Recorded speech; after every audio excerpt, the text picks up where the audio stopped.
Olá!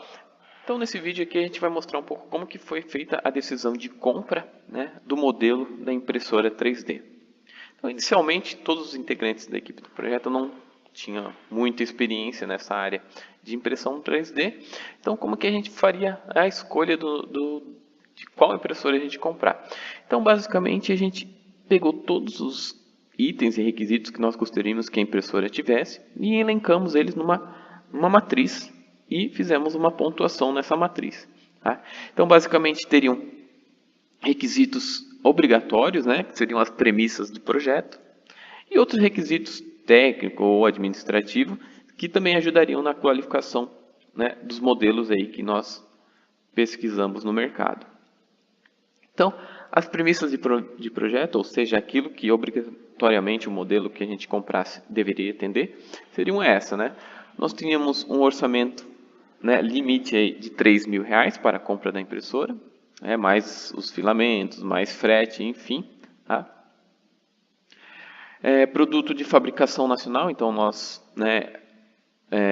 escolhemos, incluímos esse item dando preferência ao mercado nacional, que apresentasse uma garantia mínima aí de 6 meses, que possuísse uma assistência técnica ativa e fácil de ser respondida, de atender, enfim.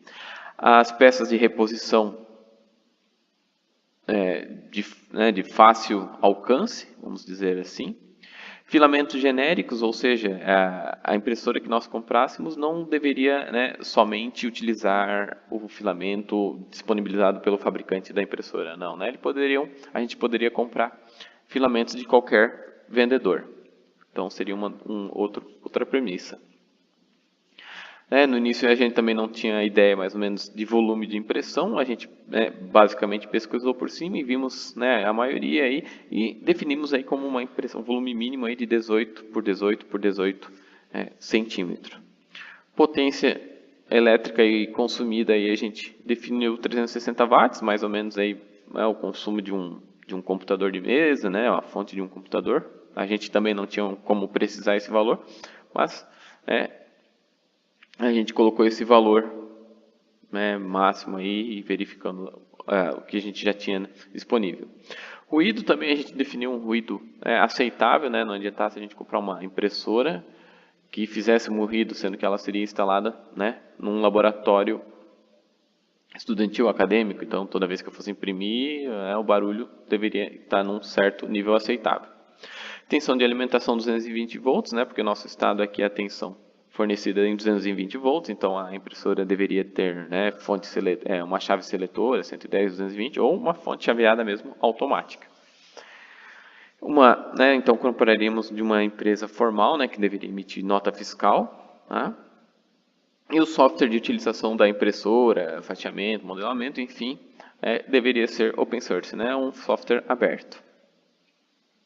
Então, aqueles seriam as premissas. A impressora deveria atender aqueles requisitos. E outros requisitos que nós achávamos desejáveis, que apresentasse. Então, quanto mais pontos, mais esses outros requisitos que a impressora atingisse, melhor ela ficaria qualificada. Então, outros requisitos seriam o material da estrutura, como que a impressora é construída, se ela é estrutura em madeira, MDF, ou é em plástico, acrílico, ou sei lá, alumínio, enfim. Então, dependendo da estrutura, a gente pontuava mais ou menos.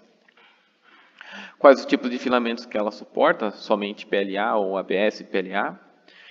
Se a impressora seria enviada montada ou não.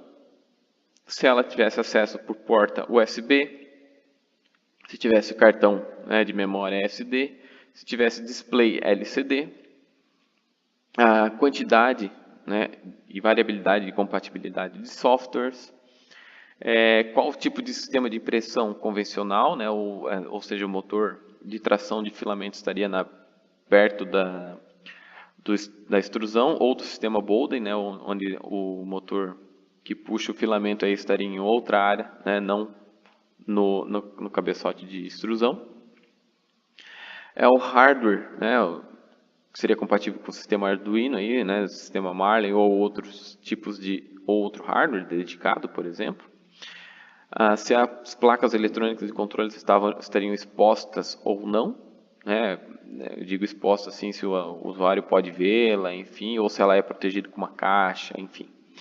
se ela já vem com uma cabine de proteção, se a mesa é aquecida, a mesa de impressão é aquecida, se ela tem calibração automática, né, se ela também possui assistência de troca de filamento e também, por fim, se ela havia um sensor para detectar a falta de filamento. Então, seriam outros requisitos que ajudariam na classificação e escolha da impressora.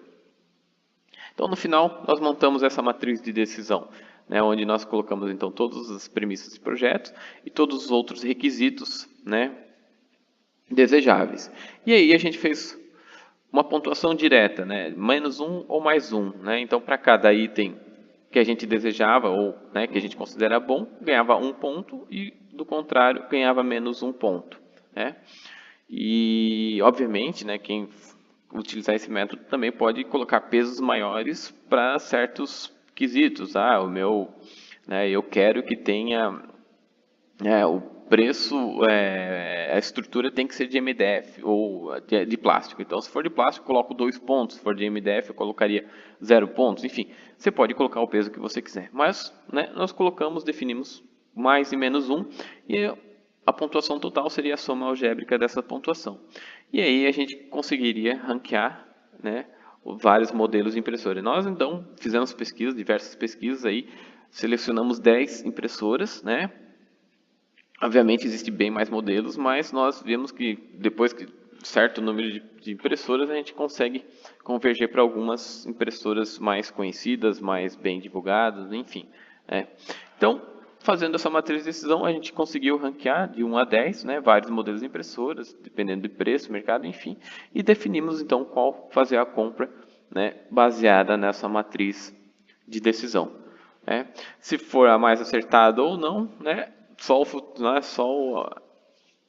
tempo irá nos dizer, mas, né, a gente tinha que partir de algum ponto e foi assim que nós escolhemos a nossa impressora. Espero ter, né, ajudado aí a vocês que estão na indecisão de compra de impressora ou que não tenham nenhuma experiência no assunto. Tá? É um meio de vocês, né, procurarem aí a melhor opção para vocês, tá certo?